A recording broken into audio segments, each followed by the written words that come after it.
Welcome to Stitch and Spill, where we crochet our days away. Today we'll answer the question, should I keep going with a slip stitch even though I thought I was doing a single crochet stitch? This is using 5 weight yarn, so bulky weight yarn, and I'm working with a 6mm hook. 2 different colored yarns, similar textures. I have here a swatch of single stitches. This is 5 rows long. It is 10 stitches wide. And it took me about 2 minutes to crochet this swatch. What I'm going to attempt is to do the same, a swatch that's about the same height with slip stitches. And for our recollection, slip stitches do not require extensive yarning over. Rather, you insert your hook into the next chain or the top of the next stitch, pull through, and then pull through again. For those of you who are beginners, you've maybe confused this with a single stitch. It is in fact a slip stitch, and it doesn't give you a lot of room for controlling your tension. So what tends to happen with slip stitches is that you tighten up, because this is a stitch that you don't yarn over often. You don't even do too much in the way of going up.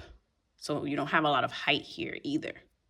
As you can see, the top of this chain is kind of facing you as you work. So it's a little tricky when it's time to go up a row to figure out what that top of the stitch is that you're gonna go into. Let's check it out. Through the magic of editing, I have now completed my swatch, and excuse my captions while I code switch. This was a hot mess.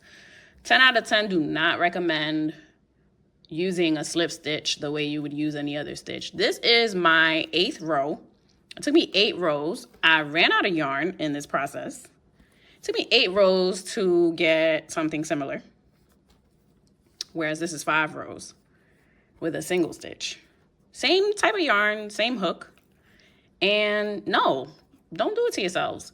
Save yourself the headache of trying to figure out where the heck your stitch is supposed to go, right? What is the top of this chain? It is not very clear, and it's not because of the yarn. It's because of the stitch. So save the heartache, save yourself the heartache, and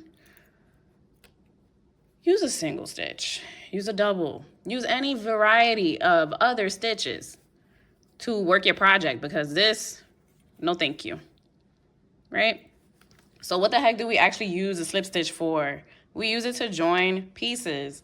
We use it to join a section of a piece to another section of a piece. It becomes our thread, for lack of a better word. And so what we'll do is, in fact, like this, we'll go into the top of the other piece, whatever it is that we're trying to join, say it's 2 granny squares, and we'll use a slip stitch. Pull through. We'll use a slip stitch to join the projects together. It's a joining stitch, that's what it is. It's nice, neat, tight, secure. Your project will not unravel.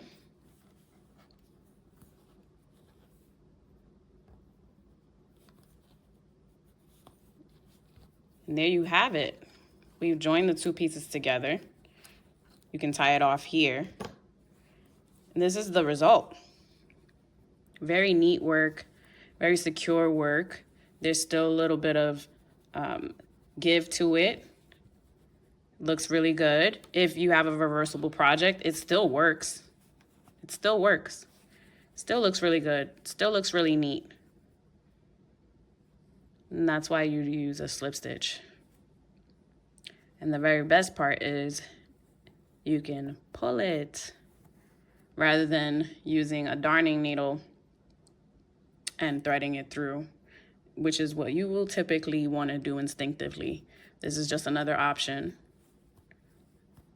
Very versatile. Love a slip stitch to join projects.